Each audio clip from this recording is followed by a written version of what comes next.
Hello दोस्तों, very good morning to all of you. मैं ब्रिजेश शर्मा आपको 9th क्लास की केमिस्ट्री पढ़ा रही थी। उस केमिस्ट्री में मैंने आपको डेफिनेशन भी बताई थी, मैटर बता रही थी यूनिवर्स से डिस्कस करके। यूनिवर्स जो है वो मैटर प्लस एनर्जी यानी कि ब्रह्मांड आपका पदार्थ और ऊर्जा से मिलकर बना है। तो उसके बाद हम आपको थोड़ा सा रिवीजन करा दें आपकी, तो उसमें क्या है, study of matter, structure, composition and property और यूटिलाइजेशन, यानी कि पदार्थ, उसकी संरचना, उसका संगठन। तो उससे हमने आपको पदार्थ बता रहे थे, पदार्थ यानी कि मैटर बता रहे, तो मैटर में आपको डेफिनेशन जानना जरूरी है, यानी कि परिभाषा का जानना भी बहुत जरूरी है। तो परिभाषा में हम क्या बताते हैं, किसी पदार्थ की प्रकृति का अध्ययन करना क्या कहलाता है, उस पदार्थ कहलाता है। लेकिन अगर हम साइंटिफिक तरीके से या वैज्ञानिक रूप से परिभाषा बनाते हैं तो वो बनती है आपकी कि पदार्थ, उसकी संरचना, उसका संगठन तथा उसके भौतिक और रासायनिक गुणों का अध्ययन क्या कहलाता है, रसायन विज्ञान कहलाता है। हमने आपको पदार्थ, उसकी डेफिनेशन भी बताती कि पदार्थ वह वस्तु जो स्थान घेरती है और जिसका अपना द्रव्यमान होता है, पदार्थ कहलाती है। जैसे कि ईंट है, पत्थर, ये सब कुछ बता दिया था आपको। क्लासिफिकेशन ऑफ मैटर यानी कि पदार्थ का वर्गीकरण बता रहे थे आपको। तो वर्गीकरण भी यानी कि किसी भी वस्तु को अगर हमें पहचानना है, कोई भी पदार्थ है, अगर हम उसकी पहचान करेंगे तो दो भागों में रख के करते हैं। पहला का फिजिकल स्टेट के अकॉर्डिंग, सेकंड केमिकल स्टेट के अकॉर्डिंग, यानी कि उसके भौतिक गुणों के आधार पर और रासायनिक गुणों के आधार पर। भौतिक गुण के आधार पर यदि हम पदार्थ को बांटते हैं तो वो ठोस, द्रव, गैस, प्लाज्मा और बोस-आइंस्टीन कंडेंसेट में बांटते हैं। कितने भागों में बांटते हैं पदार्थ को? 5 भागों में बांटते हैं। यानी कि भौतिक गुण के आधार पर पदार्थ जो होता है वो 5 रूप से दिखाई देता है हमें। यानी कि इस प्रकृति के अंदर पदार्थ हमें कितने रूपों में दिखाई देता है? 5 रूपों में दिखाई देता है। पहला, ठोस वस्तुओं के रूप में, द्रव वस्तुओं यानी कि तरल वस्तुओं के रूप में या तरल पदार्थों के रूप में, गैसीय पदार्थों के रूप में, पांचवा प्लाज्मा पदार्थों के रूप में, और पांचवा हो जाएगा आपका बोस-आइंस्टीन कंडेंसेट या बोस-आइंस्टीन पार्टिकल के रूप में।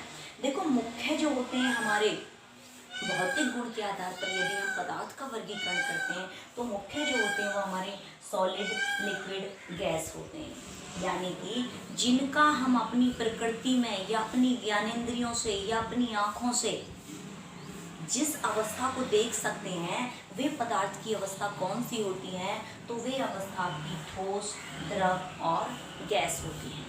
ठीक है, तो ये तो हम यानी कि अपने आसपास इस प्रकृति में पदार्थ को देखते हैं। एक प्रकृति ऐसी है पदार्थ की जो सिर्फ, जिसका हमने अभी तक लैब में अध्ययन किया है, जिसको अभी हम अपने आसपास देख नहीं सकते, यानी कि प्रैक्टिकली रूप से अध्ययन किया गया है, वो स्थायी नहीं है। प्लाज्मा स्थायी माना गया है, लेकिन अभी बोस-आइंस्टीन पार्टिकल हैं वो लेबोरेटरी में, ये दोनों अभी लैब में ही केमिकली प्रयोग हुआ है इनका लेबोरेटरी के अंदर। तो ठोस, द्रव, गैस, प्लाज्मा और बोस-आइंस्टीन कंडेंसेट। तो हमने आपको भौतिक गुण के आधार पर पदार्थ को कितने भागों में बांट दिया? ठोस, द्रव, गैस और बोस-आइंस्टीन, ठोस, द्रव, गैस, प्लाज्मा और बोस-आइंस्टीन कंडेंसेट में। तो मुख्य कौन से हो गए तुम्हारे पदार्थ की अवस्था? ठोस, द्रव और गैस हो गई। और जो रासायनिक यानी कि प्रयोगशाला में, लैब में जो जिनका अध्ययन होता है वो प्लाज्मा और बोस-आइंस्टीन कंडेंसेट होती हैं। तो आज हम आपको भौतिक गुणों के आधार पर पदार्थ का अध्ययन करना बताएंगे। तो सबसे पहले हम क्या जानेंगे, पदार्थ का अध्ययन करने से पहले आपने एक डेफिनेशन पढ़ी थी, यानी कि परिभाषा पढ़ी थी पदार्थ की, कि किसी वस्तु का, यानी कि कोई वस्तु जो स्थान घेरती है और जिसके पास अपना द्रव्यमान हो। मान लो ये क्या है, मेरे पास मार्कर है, और मार्कर को अगर मैं किसी स्थान पर रखती हूँ तो ये जगह भी घेरती है और इसके पास कोई वजन भी है या द्रव्यमान भी है, तो वो क्या कहलाता है? आपका पदार्थ कहलाता है। तो पदार्थ कुछ भी हो सकता है, ठोस रूप में भी, द्रव रूप में यानी कि तरल रूप में भी, और गैस रूप में भी, प्लाज्मा रूप में भी, बोस-आइंस्टीन पार्टिकल या कंडेंसेट के रूप में भी पाया जा सकता है। तो ठोस के रूप में पदार्थ कौन कौन से पाए जाते हैं? जैसे कि लकड़ी है, ईंट है, पत्थर है, जो भी आपको ठोस रूप में दिखाई दे रहा है वो सब क्या है? ठोस ठोस रूप में है। अब यानी क्या कि द्रव रूप में कौन से होते हैं, जैसे कि आपका दूध क्या है द्रव रूप में, पानी क्या है द्रव रूप में, पेट्रोल है, डीजल है, केरोसिन, ये सब किस रूप में पाए जाते हैं आपके। ये आप पेप्सी वगैरह पीते हैं, जितनी भी ड्रिंक्स हैं आपकी, वो सब किस में पाई जाती हैं, आपकी तरल रूप में पाई जाती है, यानी कि लिक्विड स्टेट में। थर्ड हो गया आपका गैसीय रूप में, ये वायु है आपकी, धुआं है आपका, ये सब किसके रूप में पाए जाते हैं, गैसीय रूप में। यानी कि हमारे एटमॉस्फेयर के अंदर जितनी भी गैसेस होती हैं, हाँ, हल्की वायु होती है या भारी वायु होती है, सभी गैसीय अवस्था में पाई जाती हैं। प्लाज्मा अवस्था किसे कहते हैं, प्लाज्मा अवस्था जो, और बोस-आइंस्टीन पार्टिकल अवस्था, ये अभी हमारी लेबोरेटरी में सर्च हो पाई है। यानी कि ठोस और द्रव के बीच की जो अवस्था होती है वो आपकी प्लाज्मा अवस्था होती है। ठोस और इसकी प्रकृति होती है ना तो ठोस और ना ही द्रव, तो ठोस और द्रव के बीच की जो अवस्था होती है वो आपकी प्लाज्मा अवस्था होती है, और द्रव और गैस के बीच की जो अवस्था होती है वो आपकी बोस-आइंस्टीन पार्टिकल अवस्था होती है। चलो ये भी पता चला हमें। तो प्लाज्मा का एग्जाम्पल क्या देंगे, फॉर एग्जाम्पल यानी कि ऐसे पदार्थ जो आयनित अवस्था में पाए जाते हैं, ऐसे पदार्थ जो आयनित अवस्था में पाए जाते हैं क्या कहलाते हैं, आपके प्लाज्मा कहलाते हैं। फॉर एग्जाम्पल जैसे कि आपकी बॉडी के अंदर शैल यानी कि कोशिका है, तो कोशिका में बहुत से ऐसे पदार्थ है, छोटे छोटे पदार्थ हैं जो आयनित अवस्था में पाए जाते हैं। तो अब आयनित अवस्था किसे कहते हैं, किसी पदार्थ की आयनिक अवस्था क्या कहलाती है, वो आपकी प्लाज्मा अवस्था कहलाती है। तो अब हम कैसे समझेंगे प्लाज्मा अवस्था को कि आयनित अवस्था, यानी कि जब हमारे पास दो पदार्थ हैं और उनका यदि हम घर्षण कर दें तो वो एक दूसरे के प्रति क्या हो जाएंगे, सक्रिय हो जाएंगे। मान लो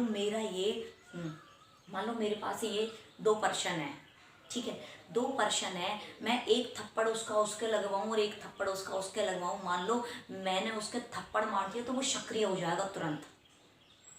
कैसे सक्रिय हो जाएगा, वो भी क्या करेगा, सामने वाले अपोजिट वाले के तुरंत थप्पड़ मारेगा। तो यानी कि जब 2 पदार्थ एक दूसरे के प्रति सक्रिय हो जाते हैं वो उसकी आयनित अवस्था कहलाती है। तो प्लाज्मा अवस्था किसे कहते हैं, जब यानी कि ठोस और द्रव के बीच के कण होते हैं, ना वो ठोस होते ना द्रव होते, तो हमारी जो गैसीय कुछ कण, हमारी गैस कुछ इस अवस्था में पाई जाती हैं आयनित अवस्था में। यानी कि गैसों का वे गैसीय पदार्थ जो ना तो द्रव होते, हाँ, यानी कि वे पदार्थ जो ना द्रव होते ना ही गैस होते, वो प्लाज्मा अवस्था में पाए जाते हैं। और प्लाज्मा अवस्था हमारी हमेशा जो होती है वो किस अवस्था में पाई जाती है, आयनित अवस्था में। फॉर एग्जाम्पल आपने जैसे कि ग्लिसरॉल सुने होंगे, ग्लिसरॉल ये आपके प्लाज्मा स्टेट में पाए जाते हैं। जैसे कि सेल के अंदर साइटोप्लाज्म पाया जाता है, कोशिका के अंदर जीव द्रव्य पाया जाता है, वो भी क्या कहलाता है आपका, ना ठोस होता है ना तरल होता, पूर्ण रूप से वो भी क्या होता है, प्लाज्मा स्टेट में पाया जाता है। कुछ ऐसे होते हैं सॉलिड स्टेट में, यानी कि हल्के सॉलिड पार्ट, कुछ भारी गैसेस जो होती हैं वो सॉलिड स्टेट, हाँ, सॉलिड और तरल दोनों, आर्द्रता भी पाई जाती है उनके अंदर, और ठोस भी होती हैं वो। तो वो हमारे एटमॉस्फेयर के अंदर अनित अवस्था में रहती हैं, क्रिया करती रहती हैं एक दूसरे से, तो वो भी क्या कहलाती है, हमारी प्लाज्मा स्टेट कहलाती है। अब क्या करते हैं हमारे बोस-आइंस्टीन कण, मैंने अभी बताया था कि आपका प्लाज्मा जो होता है, हाँ, प्लाज्मा जो होता है, प्लाज्मा आपका सॉलिड यानी कि बिटवीन स्टेट है, ये बिटवीन होता है सॉलिड एंड लिक्विड के, यानी कि सॉलिड और लिक्विड के क्या होता है, ये बीच की स्टेट है, बीच की होती है प्लाज्मा स्टेट, बीच की होती है किसके, सॉलिड एंड लिक्विड के। बट ये आयनित स्टेट होती है, आयनाइज होते पदार्थ के वे कण या पदार्थ के वे अणु या वे परमाणु या वे कण जो आयनित अवस्था में पाए जाते हैं, जो ठोस और द्रव के बीच की अवस्था होती है, उस अवस्था में पाए जाते हैं, प्लाज्मा अवस्था कहलाता है। फॉर एग्जाम्पल कुछ पदार्थ ऐसे होते हैं ना तो ठोस होते ना द्रव होते, हाँ, चिपचिपे टाइप के होते हैं, वो क्या कहलाते हैं, आपके प्लाज्मा कहलाती है अवस्था। अब आपका जैसे कि बोस-आइंस्टीन कण जो होते हैं आपके, 5वां ये बोस आइंस्टीन पार्टिकल भी बोल सकते हैं इन्हें, कंडेंसेट भी। कंडेंसेट यानी कि एक ऐसा समूह है, शेड, यानी कि एक ऐसा समूह है कणों का जो ना तो गैस है और ना ही द्रव है, ना तो गैस हो, सॉरी, ये द्रव और गैस के बीच की स्टेट है। ये तुम्हारी जो लिक्विड होता है, liquid and gas, liquid and gas के बीच की स्टेट जो कहलाती है आपकी बोस-आइंस्टीन स्टेट कहलाती है। यानी कि ये ना, इनमें आर्द्रता भी हल्की पाई जाती है, बट ये गैसीय रूप में होते हैं वे पार्टिकल जो ना तो अर्थ क्रस्टी पे बैठ पाते हैं और ना ही पूर्ण रूप से एटमॉस्फेयर में जा पाते हैं। तो वे पार्टिकल आपके क्या कहलाते हैं, बोस-आइंस्टीन पार्टिकल कहलाते हैं। जो आपके बोस-आइंस्टीन पार्टिकल है इनको इस एक रूप से जो फोटो पार्टिकल भी बोल सकते हैं, फोटो पार्टिकल यानी कि प्रकाश के कण भी बोल सकते हैं। जो हमारे प्रकाश के अंदर गैसीय पार्टिकल पाए जाते हैं या नमी वाले पार्टिकल पाए जाते हैं वो आपके बोस-आइंस्टीन कंडेंसेट कहलाते हैं। फॉर एग्जांपल आपने टिंडल इफेक्ट सुना होगा, टिंडल इफेक्ट के अंदर देखा होगा कुछ पार्टिकल्स ऐसे होते हैं, यानी कि हमारे भी एटमॉस्फेयर में या हमारे आसपास जो है कुछ इस तरह की डस्ट घूमती रहती है, वो लंबी होती है हल्की और वो गैसेस टाइप में भी पाई जाती है। न्यूट्रल उनका क्या होता है, वेट होता है उनके अंदर, सॉरी न्यूट्रल मास होता है उनके अंदर, तो वो आपकी बोस-आइंस्टीन कंडेंसेट कहलाती हैं। अगर आपसे पूछा जाए कि पदार्थ को भौतिक गुण के आधार पर यदि हम बांट रहे हैं तो वो ठोस, द्रव, गैस तो मुख्य हो गए इसके, हाँ ठोस में, द्रव में और गैस में, तो ये तो इसके मुख्य हो गए। यानी कि और प्लाज्मा और बोस-आइंस्टीन जो हो गए तुम्हारी रासायनिक लैब के अंदर जो प्रयोग करने पदार्थ की जो लैब के अंदर प्रयोग की जाती है अवस्था, तो वो प्लाज्मा और बोस-आइंस्टीन हो गई। बट ये आपकी मुख्य है क्योंकि इन्हें हम अपने आसपास इन अवस्थाओं को अपने आसपास देख सकते हैं। बट प्लाज्मा स्टेट को भी हम आइडेंटिफाई करने लगे, बट अभी हम बोस-आइंस्टीन स्टेट जो है इसको भी आइडेंटिफाई यानी कि अपने एटमॉस्फेयर में अभी कमी कर पा रहे हैं, तो इसीलिए अभी सिलेबस में बहुत कम आ रही है ये, लेकिन इसकी हो चुकी है स्टडी। अब क्या बताएंगे हम फिजिकल प्रॉपर्टी यानी कि ठोस, द्रव, गैस को जो मुख्य रूप से जो हम आपको समझाएंगे, आप सॉलिड, लिक्विड एंड गैस को समझाएंगे। किस किस को समझाएंगे, solid, liquid and gas according to kinetic molecular theory of matter, यानी कि kinetic molecular theory of matter के अनुसार या परमाणु के या पदार्थ के अणुगतिज सिद्धांत के अनुसार समझाएंगे इन्हें। तो उससे पहले हमारा जानना आवश्यक है कि हमने पदार्थ पढ़ा और पदार्थ में हमने आपको द्रव्यमान बताया था, यानी कि वह वस्तु जो स्थान घेरती है जिसका ना द्रव्यमान होता है। कभी कभी बच्चों के मुंह से हम सुनते हैं कि वह वस्तु जो स्थान घेरती है जिसमें भार होता है। देखो भार और द्रव्यमान में बहुत फर्क होता है।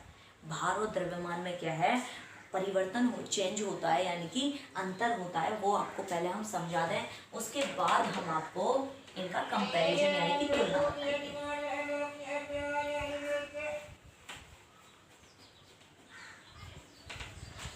देखो द्रव्यमान किसे कहते हैं, यानी कि मास।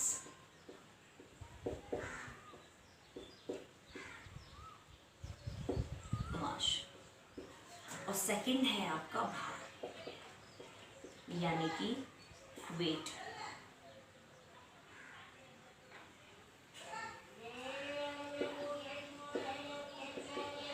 इसे m से प्रकट करते हैं, स्मॉल m से, और इसे w से प्रकट करते हैं। आपने 1 न्यूटन का लॉ पढ़ा होगा, F = ma, यानी कि F = ma, न्यूटन का नियम है।